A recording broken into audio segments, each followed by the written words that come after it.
Assalamualaikum warahmatullahi wabarakatuh. Saya Nanda Pratiwi dan dua rekan kelompok saya, Syarifah Nova Soraya dan Alina Rasada.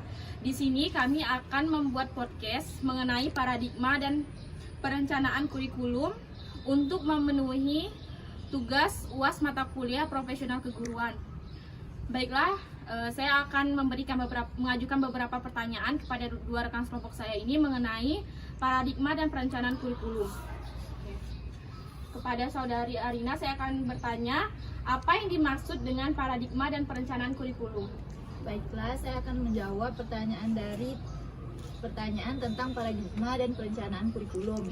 Nah, paradigma itu adalah kumpulan tata nilai yang membentuk pola pikir seseorang sebagai titik tolak pandangannya, sehingga akan membentuk citra subjektif seseorang mengenai realita dan akhirnya akan menemukan bagaimana seorang menanggapi realita itu.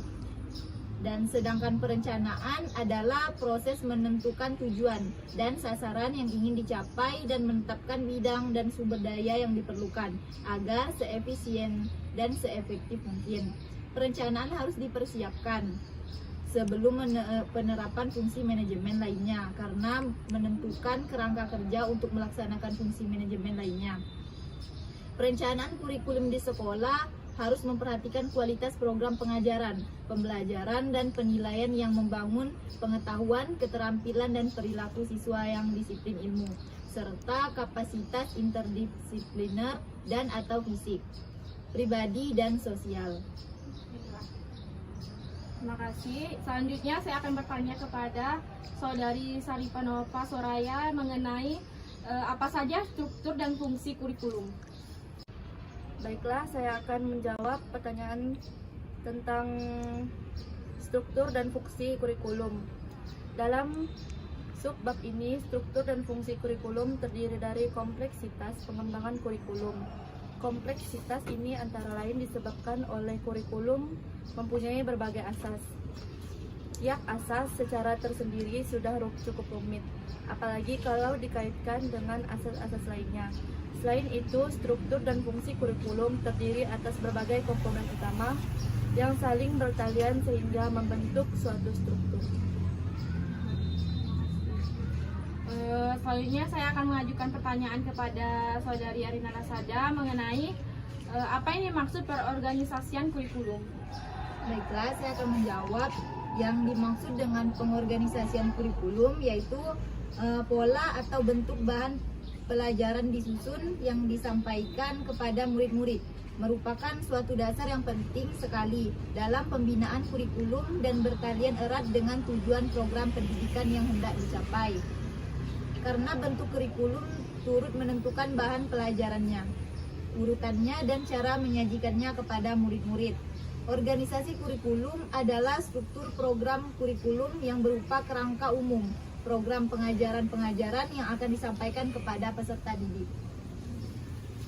Selanjutnya saya akan mengajukan pertanyaan mengenai apa saja pelaksanaan kurikulum. Pengawasan kurikulum dalam pengembangan kurikulum terdapat proses utama, yakni pengembangan pedoman kurikulum dan pengembangan pedoman instruksional.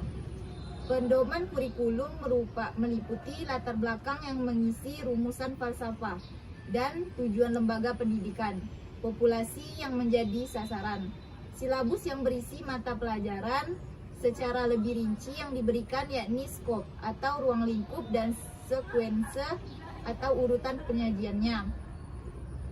Yang kedua ada pedoman instruksional. Pedoman instruksional diperoleh atas usaha pengajaran untuk menguraikan isi pedomannya kurikulum agar lebih spesifik sehingga lebih mudah untuk mempersiapkannya sebagai pelajaran dalam kelas. Yang evaluasi itu dasar-dasar evaluasi kurikulum bermacam-macam tujuannya. Yang paling penting diantaranya adalah 1. Mengetahui siswa yang manakah sudah mencapai kemajuan ke arah tujuan yang telah ditentukan. Yang kedua, melalui efektivitas kurikulum. Yang ketiga, menentukan faktor biaya. Selanjutnya saya akan mengajukan pertanyaan mengenai apa saja pelaksanaan kurikulum. Baiklah, pelaksanaan keberhasilan kurikulum dapat diukur dari sejauh mana siswa dapat menguasai materi pelajaran yang tertuang di dalam kurikulum. Sebagus apapun desain atau rancangan kurikulum yang dimiliki, keberhasilannya sangat tergantung pada guru. Kurikulum yang sederhana pun apabila gurunya memiliki kemampuan, semangat, dan dedikasi yang tinggi, hasilnya akan lebih baik dari desain kurikulum yang hebat, tetapi kemampuan, semangat, dan dedikasi gurunya rendah.